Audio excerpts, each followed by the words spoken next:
निष्ठावंत वीराची प्रेरणादायी ऐतिहासिक कथा सादर करत आहे. कोंढाण्याची शपथ आणि तानाजींची निष्ठा. ईस 1670चा काळ. पुरंदरच्या तहामध्ये मराठ्यांना आपले अनेक महत्त्वाचे किल्ले मुघलांना द्यावे लागले होते. त्यातलाच एक अत्यंत महत्त्वाचा आणि मजबूत किल्ला म्हणजे कोंढाणा.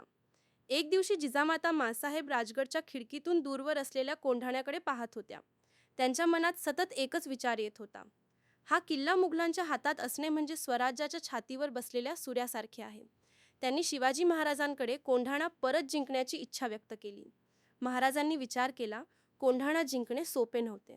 तिथे मुघलांचा सरदार उदयभान राठोड 5,000 सैनिकांसह कडक पहारा देऊन उभा होता.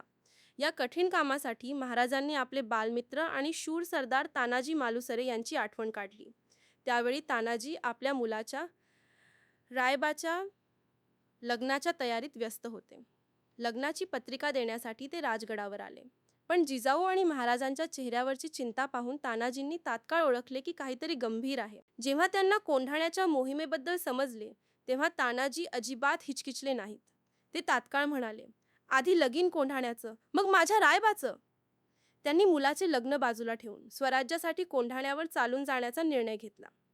माघ वद्य नवमीच्या काळोख्या रात्री तानाजी आपले भाऊ सूर्याजी आणि 500 मावळ्यांसह कोंढाण्याच्या पायथ्याशी पोचले. किल्ला अतिशय उंच आणि सरळ कड्याचा होता. तानाजींनी यशवंती नावाच्या घोरपडीच्या मदतीने कडा चढून जाण्याचा बेत आखला. अत्यंत बिकट आणि धोकादायक मार्ग पार करून मावळे गुप्तपणे किल्ल्यावर पोहोचले. किल्ल्यावर पोहोचताच मराठे आणि मुघल सैन्यात घनघोर युद्ध सुरू झाले. तानाजी आणि उदयभान आमनेसामने आले.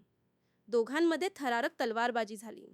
युद्धादरम्यान तानाजींची ढाल तुटली, पण त्यांनी हार मानली नाही. त्यांनी आपल्या हातावरचे वस्त्रशेला गुंडाळून त्यालाच ढाल बनवले आणि शत्रूवर प्रहार करत राहिले. अखेर प्रचंड पराक्रम गाजवत तानाजींनी उदयभानला ठार केले. पण या गडबडीत तानाजी स्वतःही गंभीर जखमी होऊन धारातीर्थी पडले. सूर्याजी मालुसरे आणि इतर मावळ्यांनी धीर खचू न देता किल्ला सर केला आणि गडावर भगवा ध्वज फडकवला.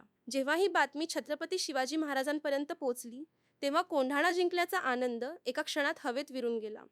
आपल्या परममित्राला आणि शूरवीराला गमावल्याचे दुःख महाराजांच्या चेहऱ्यावर स्पष्ट दिसत होते. अत्यंत जड अंतःकरणाने महाराज म्हणाले, गड आला पण सिंह गेला. तानाजी मालुसरे यांच्या या असीम शौर्याची आणि बलिदानाची आठवण म्हणून महाराजांनी कोंढाणा किल्ल्याचे नाव बदलून सिंहगड असे ठेवले. तात्पर्य: ही कथा आपल्याला शिकवते की स्वराज्याची आणि ध्येयाची निर्मिती ही स्वार्थ, कुटुंब आणि स्वतःच्या प्राणांपेक्षाही मोठी असते. तानाजी मालुसरे यांचे बलिदान आजही प्रत्येक भारतीयाच्या हृदयात अमर आहे. येथे एक